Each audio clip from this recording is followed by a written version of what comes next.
The Soviets used the phrase ideological subversion. What do they mean by it? Ideological subversion is the process which is legitimate, overt, and open. You can see it with your own eyes. All you have to do, all American mass media has to do, is to unplug their bananas from their ears, open up their eyes, and they can see it. There is no mystery. There is nothing to do with espionage. I know that espionage intelligence gathering looks more romantic. It sells more deodorants through the advertising, probably. That's why your Hollywood producers are so crazy about James Bond type of thrillers. But in reality, the main emphasis of the KGB is not in the area of intelligence at all.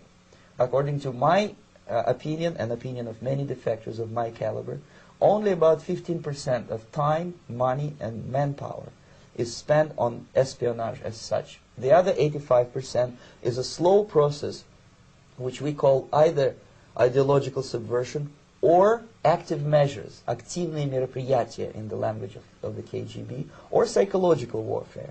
What it basically means is to change the perception of reality of every American to such an extent that despite of the abundance of information, no one is able to come to sensible conclusions in the interests of defending themselves, their families, their community, and their country. It's a great brainwashing process which goes very slow, and it's divided in four basic stages. The first one being demoralization. It takes from 15 to 20 years to demoralize a nation. Why that many years? Because this is the minimum number of years which requires to educate one generation of students in the country of your enemy, exposed to the ideology of the enemy.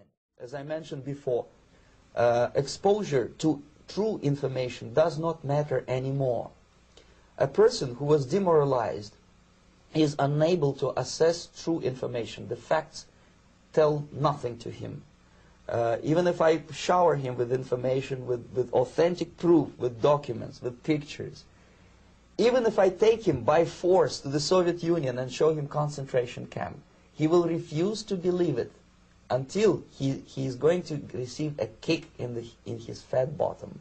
When a military boot crashes then he will understand, but not before that. That's the tragic of the situation of demoralization. So the next stage is destabilization. This time, subverter does not care about your ideas and the patterns of your consumption. Whether you eat junk food and get fat and flabby, it doesn't matter anymore. This time, and it takes only from 2 to 5 years to destabilize a nation, what matters is essentials: economy, foreign relations, defense systems. The next stage, of course, is crisis. It may take only up to 6 weeks to bring a country to the verge of crisis. You can see it in Central America now. And after crisis, with a violent change of power, structure, and economy, you have so-called the period of normalization. It may last indefinitely. Normalization is a cynical expression borrowed from Soviet propaganda. When the Soviet tanks moved into Czechoslovakia in '68, Comrade Brezhnev said, "Now the situation in brotherly Czechoslovakia is normalized."